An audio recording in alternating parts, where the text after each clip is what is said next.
Mas ele também fala de um outro nascimento dentro do versículo aqui que a gente colocou, o nascimento do Espírito. Quando ele diz aqui, ninguém pode entrar no reino de Deus se não nascer da água e do Espírito. E aí esse é o outro aspecto que a gente queria também falar com vocês sobre, para finalizar, sobre esse nascimento do Espírito. Como é esse nascimento do Espírito? O nascimento da água é você ter água da vida jorrando dentro de você, que vai te trazer um propósito de vida. O nascimento do Espírito, amado, sabe o que é?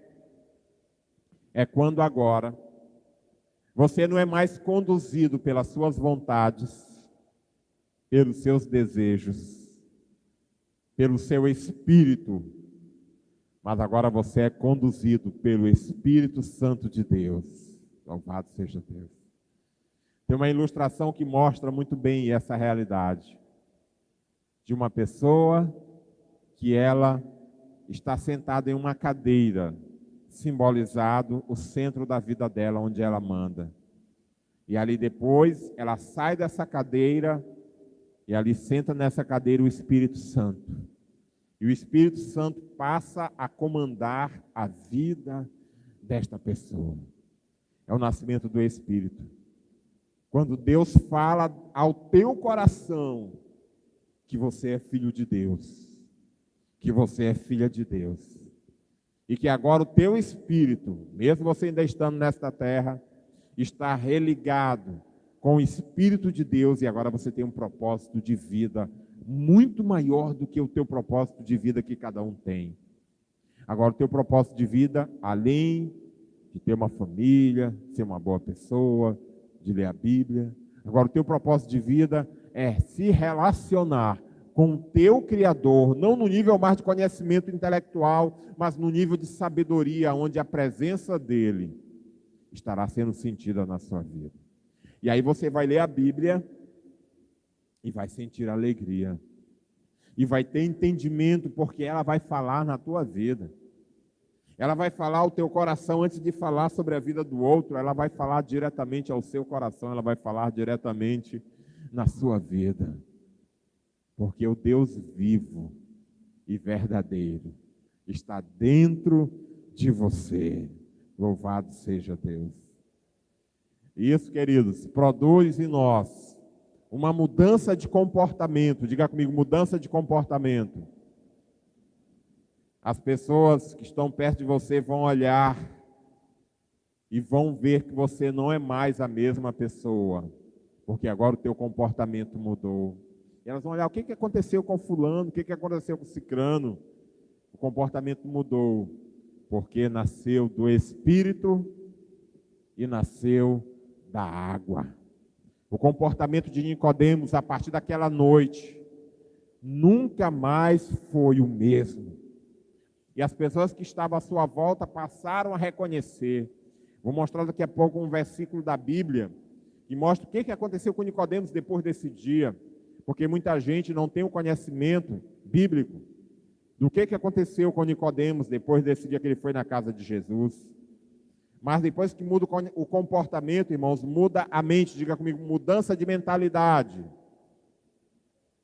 A mudança de mentalidade. Porque agora a pessoa, ela reconhece, porque ela tem o Espírito de Deus, quando ela está errada. A apostasia é quando a pessoa não reconhece mais o seu erro diante de Deus. Isso se chama apostatar da fé. Então, o apóstata da fé, ele não tem mais o temor de Deus. Mas aquele que tem o temor de Deus, ele tem uma mudança de mentalidade que é diferente da apostasia. Por isso que diz lá em Romanos, capítulo de número 12, 1 e 2, não vos conformeis com este século, mas transformais pela renovação da vossa mente, para que experimenteis qual seja a boa, agradável e perfeita vontade de Deus. Então você vai viver a boa, a perfeita e agradável vontade de Deus quando você renovar sua mente, porque é a mudança de mentalidade. E esse nascimento do Espírito, além da mudança de comportamento, mudança de mentalidade, gera também a mudança de coração. A Bíblia diz lá em Ezequiel: eis que tirarei de vós o coração de pedra e colocarei o coração de carne. O Senhor troca o coração. Agora é um coração sensível, que não somente reconhece o erro, mas que também pede perdão a Deus, muda de atitude e libera perdão para as pessoas que erraram com ele. Esse é o coração que agrada a Deus. Dessa forma, queridos, Nicodemos foi transformado naquele encontro com Jesus. Ele nunca mais foi a mesma pessoa. E alguns podem até se perguntar: e o que aconteceu com Nicodemos depois daqueles dias? Eu separei aqui um texto da Bíblia que está no Evangelho de João, capítulo 19, versos 39 e 40, que mostra um texto exatamente do acontecido após a crucificação de Jesus. A Bíblia diz que foi um homem pediu o corpo de Jesus para sepultar o corpo de Jesus na sepultura que ele havia comprado para ele mesmo. Mas como ele ainda estava vivo, ele resolveu ceder a sepultura dele, que era uma sepultura luxuosa, para sepultar o corpo de Jesus que havia sido crucificado. Que homem foi esse, queridos? Que homem foi esse? Como é que ele se chamava? Como é que ele se chamava? Não foi Nicodemos. Era José de Arimateia, um senador honrado. José de Arimateia pediu o corpo de Jesus ao governador, o governador entregou, e então José de Arimateia chamou uma pessoa muito querida, para ter a honra, juntamente com ele, de embalsamar o corpo de Jesus. Sabe quem foi essa pessoa? Olha aí, João 19, verso 39 e 40. José de Arimateia estava acompanhado de quem? Nicodemos, aquele, ainda diz aqui o versículo, olha, aquele que antes tinha visitado Jesus à noite. Coloquei até aqui em vermelho. Aquele que antes tinha visitado Jesus à noite. Nicodemos ficou conhecido por essa história de visitar Jesus à noite e ter a sua vida completamente transformada. E aqui diz, ó, Nicodemos levou cerca de 34 quilos de uma mistura de mirra e óleos. A mirra, juntamente com outros preparos, era utilizado para passar no corpo do falecido, e aí então eles colocavam faixas. Vem aqui continuando. Tomando o corpo de Jesus, os dois o envolveram em faixas de linho, que era chamado embalsamento, juntamente com as especiarias. Passaram as especiarias de acordo com os costumes judaicos de sepultamento. O povo judeu tinha esse costume. O corpo ficava conservado bastante tempo, porque eles passavam essas especiarias, óleos, unguento cheiroso, ervas, e então eles enrolavam todo o corpo com faixa. Assim aconteceu com Lázaro também. Ele foi embalsamado, e aí no quarto dia, quando as irmãs dele disseram: Senhor, vá abrir aí a sepultura de Lázaro, ele já cheira mal. Mas aí Lázaro veio lá de dentro da sepultura, ainda enrolado nas faixas. Ele ressuscitou e Jesus disse: tirem a faixa dele agora. E desenfaixaram Lázaro. Diferente de Lázaro, Jesus ressuscitou também, mas ele ressuscitou com o corpo glorificado. Por isso não estava mais preso às faixas, e por isso, depois da ressurreição, Jesus pôde atravessar portas. Os discípulos estavam todos reunidos com a porta fechada. Jesus atravessa a porta, chega no meio deles e diz: Pai seja convosco. Estavam comendo peixe, quase que eles se engasgavam, quase que caíam da cadeira, porque Jesus estava então com o corpo glorificado, semelhante ao que nós vamos ter após também a ressurreição dos últimos dias.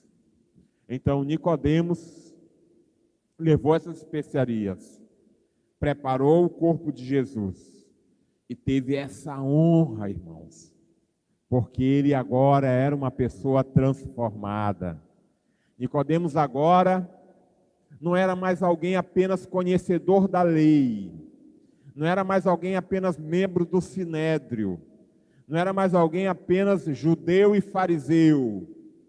Agora Nicodemos era alguém que nasceu de novo, que nasceu da água e que nasceu do Espírito.